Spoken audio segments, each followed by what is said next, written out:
Hey everyone, welcome back. Day 14 of my study blog of UGC NET. I am Amisha, aspirant of UGC NET and also BPS CTRE 4. I hope आप लोग बहुत अच्छे होंगे, अपनी study बहुत अच्छे से कर रहे होंगे। जैसा कि आप लोगों को पता है कि मैं लाइब्रेरी में स्टडी करती हूँ और बहुत सारे लोगों का कहना है कि आप लाइब्रेरी में नोट्स बनाती हैं या घर पे आकर। तो देखिए, ऐसा नहीं है कुछ भी कि मैं लाइब्रेरी में ही नोट्स बनाऊँगी या घर पे आके मेरी स्टडी नहीं हो पाती। जो हो पाती है रात में हो पाती है, वो भी बहुत ही कम टाइम के लिए, क्योंकि मुझे टाइम ही 11 बजे के बाद मिलता है। तो मैं जो भी स्टडी कर पाती हूँ 1 घंटे या 2 घंटे जैसे पढ़ पाऊँ वैसे पढ़ती हूँ। तो मैं कोशिश करती हूँ कि मैक्सिमम चीज़ें मैं लाइब्रेरी में कंप्लीट कर दूँ। और लाइब्रेरी जाने के बाद मेरा सबसे पहला काम ये होता है कि मैं अपने टू डू लिस्ट प्रिपेयर करती हूँ। और सबसे पहले मैं टू डू लिस्ट प्रिपेयर की, उसके अकॉर्डिंग आज मुझे सारे टीचिंग एप्टीट्यूड का मैं क्लास कंप्लीट की, क्योंकि मैं टीचिंग एप्टीट्यूड अब पेपर 1 का भी मैं यूनिट वाइज कंप्लीट करना स्टार्ट कर दी हूँ, जिसमें मैं सबसे पहले जो टीचिंग एप्टीट्यूड ही स्टार्ट की हूँ पेपर 1 का। और पहले मैं नोट्स को कंप्लीट करने के बाद मैं इससे रिलेटेड वीडियोस को देखी, जिसमें एक पीडब्ल्यू की मैम है, मुझे उनका नाम तो नहीं पता, कोई अख्तर करके हैं। तो मैं उनका वीडियो देखी, तो उन्होंने वो भी बहुत अच्छे तरीके से पढ़ाती है। तो मैं आप लोगों को ये भी सजेस्ट करूँगी कि आप लोग उनसे भी पढ़ लीजिए। और हाँ, कुछ बच्चों का ये पूछना है कि आप किसका रिसोर्सेज लेती है, किसका क्या लेती है। तो देखिए, मैं KGS का ली हूँ, जो कि 45 डेज़ का है और ये 14 अगस्त को ख़त्म हो जाएगी मेरी। मैं बस इसलिए ली हूँ क्योंकि मुझे DI में प्रॉब्लम थी और कुछ बहुत लॉजिकल रीजनिंग में, तो मैं इसीलिए ये क्लास ली हूँ। और मेरा मानना ये था कि पेपर 1 का अगर मैं क्लास लेती हूँ तो मुझे थोड़ा बहुत अच्छे से समझ में आ जाएगी कि चीज़ें क्या है कैसे है, तो इसलिए मैं क्लास ली हूँ। और आप लोगों को मैं यही सजेस्ट करूँगी कि आप लोग दोनों पेपर के लेने की कोशिश मत कीजिए। अगर आप लोग कमेंट करेंगे तो मैं पेपर 1 के लिए एक फ्री रिसोर्सेज कहाँ से आप पा सकते हैं, इसका मैं एक वीडियो बना दूँगी। एंड इसमें हर यूनिट वाइज मैं टीचर भी बहुत अच्छे सजेस्ट कर दूँगी, जिनसे आपको समझ में हर चीज़ें समझ में आ जाएगी। तो अगर आप लोग कमेंट करते हैं तो मैं बता दूँगी। एंड मैंने ऐसा सर्च भी कर लिया है, हर यूनिट्स के मैं टीचर एक जगह लिख चुकी हूँ। एंड मैं बहुत जल्दी वीडियो भी बनाने वाली थी, लेकिन थोड़ी अगर कमेंट्स आ जाते हैं तो उससे थोड़ा मुझे भी मोटिवेशन मिलता है, तो इसीलिए। और जहाँ तक बात है, तो देखिए, टीचिंग एप्टीट्यूड के मुझे पूरे यूनिट्स पढ़ने में 3 घंटे लग गई। 3 घंटे होने के बाद फिर मैं उनका क्लास जो की हूँ वो 2 घंटे का क्लास था, तो कुल मिला के मुझे 4 घंटे लगे टीचिंग एप्टीट्यूड को ही पढ़ने में। तो मैं ये टाइम नहीं देखती कि मुझे कितने घंटे लग रहे हैं। मेरा टारगेट यही रहता है कि अगर मुझे आज टीचिंग एप्टीट्यूड कंप्लीट करनी है तो किसी भी कीमत पे करनी है, तो मैं वो करके रहती हूँ। मैं आप लोग को भी यही सजेस्ट करती हूँ कि अगर आप लोग आज सोचिए कि यूनिट 1 के इतने, अगर कोई चैप्टर है यूनिट 1 का, तो वहाँ तक आपको अगर कंप्लीट करनी है तो उसे कर लीजिए उस टॉपिक तक। आप लोग टाइम मत देखिए कितना लग रहा है कितना नहीं लग रहा है। बहुत सारे बच्चे क्या होते हैं कि 2 घंटे मुझे इतना याद करना है, तो देखिए 2 घंटे में हो सकता है कि कभी कभी चीज़ें बहुत ही आसान होती है, कभी कभी चीज़ें बहुत ही मुश्किल हो जाती है याद करना। तो उसके अकॉर्डिंग ही आप पढ़िए, ठीक है, टाइम के अकॉर्डिंग मत पढ़िए। आप ये फिक्स्ड कीजिए कि हाँ मुझे 7 से 8 घंटे रेगुलर पढ़नी है, ये ज़रूर फिक्स्ड कीजिए। लेकिन ये फिक्स्ड मत कीजिए कि आपको 1 घंटे ही मैथ्स पढ़नी। 1 घंटे मैथ्स आप पढ़ लीजिए, बहुत ही कम पूछता है। 1 घंटे आप DI पढ़ लीजिए, बहुत कम पूछता है। लॉजिकल रीजनिंग 1 घंटे पढ़ लीजिए, बहुत चीज़ पूछता है।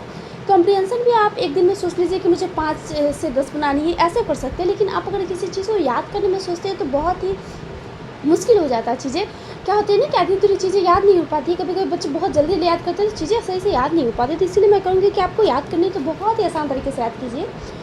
और मैं बहुत ही शांति से वीडियो देखती हूँ, वीडियो को मैं फास्ट करके देखती हूँ। बहुत सारे बच्चे बोलते हैं कि आप वीडियो कैसे देखती हो, तो देखिए वीडियो को मैं फास्ट करके देखती हूँ।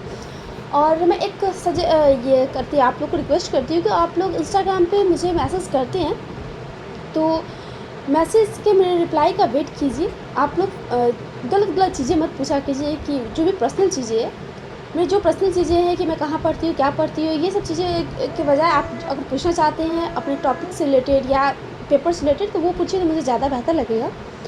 और एक बच्चे ने मुझसे पूछा था कि नेट और CISR में क्या डिफरेंस है, तो मैं आपको बता दूँ कि CISR जो है वो साइंस वालों के लिए होता है, ठीक है, और नेट जो है वो UGC कंडक्ट करवाती है। तो बस इतना ही डिफरेंसेस होता है। और CISR का जो एग्जामिनेशन होता है वो नेट के कंपेयर में थोड़ा टफ होता है।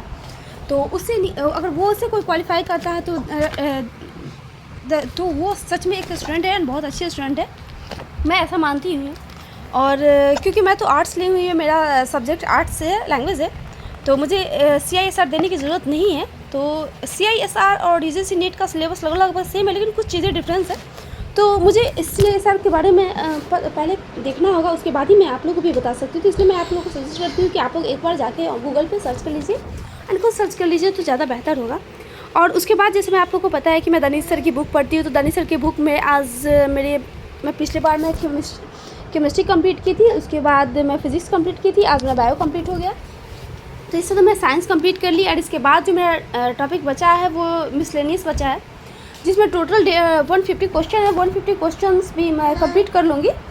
तो बस इस तरह मेरी बुक भी ख़त्म हो जाएगी। उसके बाद मुझे मैथ्स और रीजनिंग देखनी है दानिश सर की बुक से। इस तरह मेरी दानिश सर की बुक ख़त्म हो जाती है तो उसके बाद मैं सचिन सर की बुक पढ़ूँगी।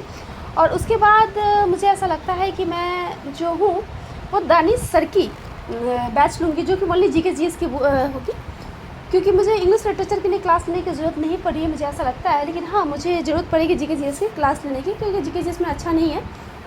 अगर मुझे ऐसा लगता है कि BPSC TRE 4 आने वाली है तभी मैं क्लास लूँगी, वरना मैं क्लास नहीं लूँगी, क्योंकि मैं अपना टाइम वेस्ट नहीं करना चाहती हूँ। और उसके बाद जो है मैं PW की बुक पढ़ना स्टार्ट की। PW की बुक में आप लोगों को पता है कि यूनिट 5 मुझे कंप्लीट करनी थी। तो यूनिट 5 में हाफ क्वेश्चन पढ़ी थी। उसके बाद मेरी तबीयत कुछ ठीक नहीं थी तो मैं वीडियो नहीं बना रही थी बहुत दिनों से। तो उसके बाद मैं 150 क्वेश्चन में 75 क्वेश्चन और पढ़ ली, याद कर ली, और नेक्स्ट टाइम मुझे रिवीजन करनी रह जाएगी। तो इस तरह मैं याद कर ली। और इसके बाद मैं अरिहंत की बुक पढ़ी। अरिहंत की बुक में भी मैं यूनिट 5 पहले कंप्लीट की। यूनिट 5 का मैं पूरा थ्योरी कंप्लीट कर ली। एक बार मैं पढ़ चुकी थी, मैं दूसरी बार फिर से पढ़ ली। और उसके बाद मैं उसमें भी क्वेश्चन 150 क्वेश्चन लगभग दिए गए हैं, तो मैं वो क्वेश्चन सारा पढ़ूँगी।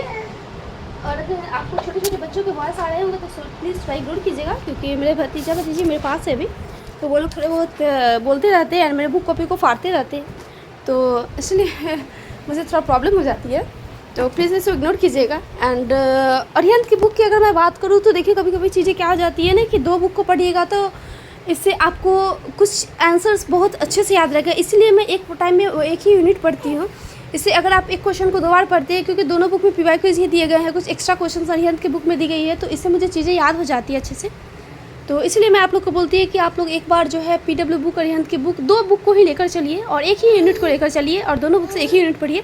अलग अलग पढ़िएगा तो बहुत ही मुश्किल हो जाएगी। और मैं आप लोग को एक बात बताना भूल गई थी कि आज अब मैं बनारस भी जाने वाली हूँ। तो इससे मेरी वीडियो ख़त्म होती है। एंड वीडियो पसंद आए तो लाइक कर दीजिएगा।